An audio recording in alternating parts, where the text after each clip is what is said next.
ওই গুন্ডাদের ফাঁদ থেকে সুদীপাকে রক্ষা করতে, সুদীপার সম্মান বাঁচাতে সুদীপাকে সিঁদুর পরাতে বাধ্য হলো আদিত্য। হ্যাঁ বন্ধুরা, আমরা এমনটাই দেখতে পাবো অনুরাগের ছোঁয়া ধারাবাহিকের আগামী পর্বগুলোতে। সুদীপার কথাগুলো খুব ভালো করে ভাবতে থাকে আদিত্য, এবং ওই বোমা ব্লাস্টের হাত থেকে আদিত্য বেঁচে গেলেও সে হাল ছাড়ে না।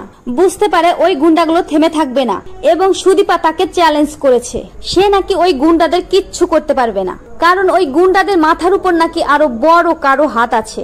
আদিত্য রাত্রিবেলা ঘুমিয়েও শান্তি পায় না, ভাবতে থাকে যে না না, আমাকে কিছু করতেই হবে, এই কথার জবাব আমাকে দিতে হবে, এবং কে আছে, কারা শেল্টার দিচ্ছে এই গুন্ডাদের আমার জানতে হবে।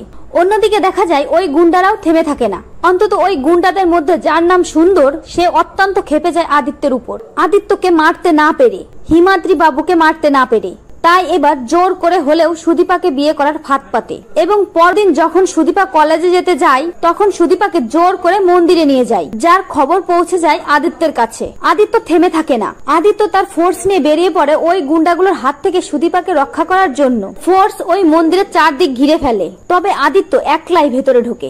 যখন জোর জবরদস্তি করে ওই গুন্ডাটি সুদীপাকে সিঁদুর পরাতে যায়, ঠিক তখনই তার হাতটা চেপে ধরে আদিত্য, আচ্ছা মতো ধুলাই করে তাকে। মারপিট হয় আদিত্যর সাথে ওই গুন্ডার, তবে মারপিটের এক পর্যায়ে আদিত্যর হাত থেকে সিঁদুর ছুটতে গিয়ে পড়ে সুদীপার সিঁথিতে, এবং সুদীপার সিঁথি রাঙা হয়ে যায়, যেটা দেখে সবাই ওখানকার চমকে যায়, এবং সবাই ওখানকার বলতে থাকে যে আদিত্যর সাথে সুদীপার বিয়ে হয়ে গেছে। তো বন্ধুরা, তোমরা এটাই চাও তো আদিত্য যেন পারে সুদীপার সম্মান রক্ষা করতে? কমেন্ট করে জানাতে ভুলো না।